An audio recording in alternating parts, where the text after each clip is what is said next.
Hi there. This is a preview for a long-form podcast I've made, reacting to a long video by channel Savage Books, which was aimed at Sara Hess and accusations that she has turned House of the Dragon into her fanfic because she is a woman and she is gay. And this was a very odd video to react to, and I don't want to pick a fight, I really don't. I'm tired that it was a very oddly formatted video on top of that, because it wasn't trying to be a hit piece, but it ended up being like that. That the entire video is a full hour and a half long, and it's not a rant, it's heavily edited. But he spends an hour and 15 minutes, most of this, citing off quotes which are only Sara Hess agreeing with things the show did, but not specifying that she is the one who originated them.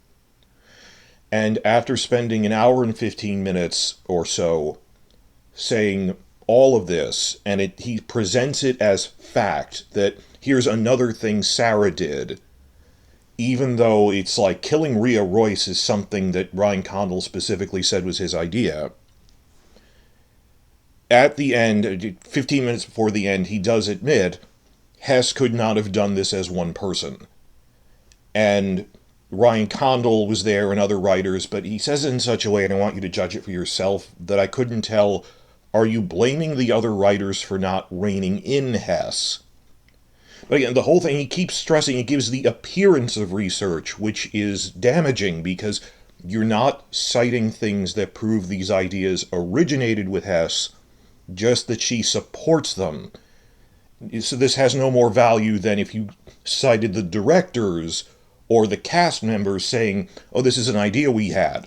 Yeah, we as a group who originated it. So the point of this preview is the biggest example of that. And for copyright reasons, I'm going to link you in the description below to the points where he does this.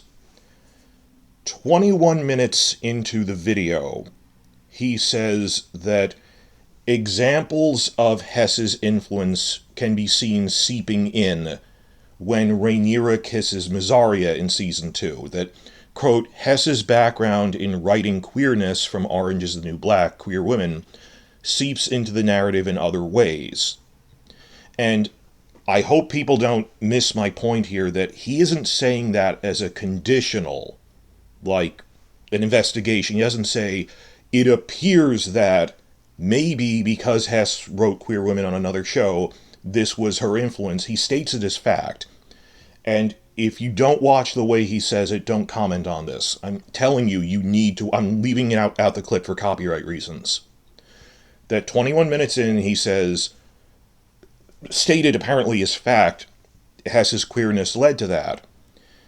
And it's only almost an hour later, at the 1 hour 9 minute mark, that he admits that he has researched that, oh, the actors said in interviews that was an ad-lib they came up with on set.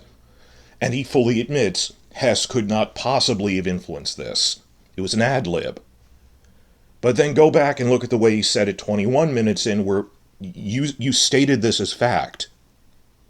So most of this video is like that, and when you look at the comments section, they don't pick up on that distinction he may have been trying to make, that you spend almost all of an hour and a half long video, about an hour and 15 minutes worth, going over that Hess was in charge of everything, then admit she wasn't.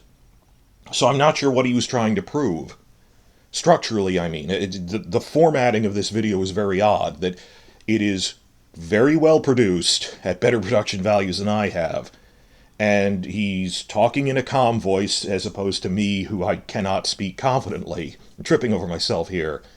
But the actual logic of what he's saying doesn't match, and then at the very end, with no citations, says, and if Miguel Sapochnik was still on here, we would have gotten a battle episode, because he would have fixed the budget problem, and alternately accuses that Hess and Condal voluntarily chose to end with a Renaissance scene, and, oh, they didn't want to have a battle, is pretty much his conclusion, and none of the major fan channels think that, and he doesn't cite a single YouTube channel. bigger ones than mine, that have been weighing in and saying, there are creative things we disagree with the writers about, but you don't just lose 2 episodes as a creative decision, that all signs are, and because of what Zaslav is doing with Warner Discovery, this was a budget crisis that was not something they chose to leave that battle out.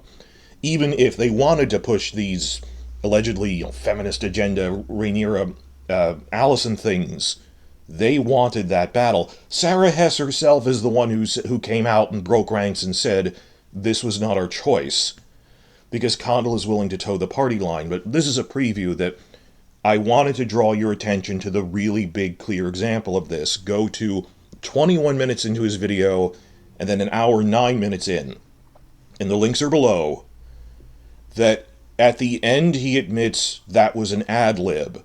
But at 21 minutes in, and that is the one thing I want you to talk about in the comments for this, you stated that and presented it as if it was true, that Hess' influence as a queer woman made this happen, and it's only almost a full hour later that you admit it wasn't, and the comments section did not pick up on that, and this is not structured enough to really impart this. You gave the impression, whether you wanted to or not, and this was damaging, that you should have checked that most of the actual dedicated to Song of Ice and Fire channels, not general channels, but anyone who's researched this thinks it's kind of a meme that, it's all Hess's fault.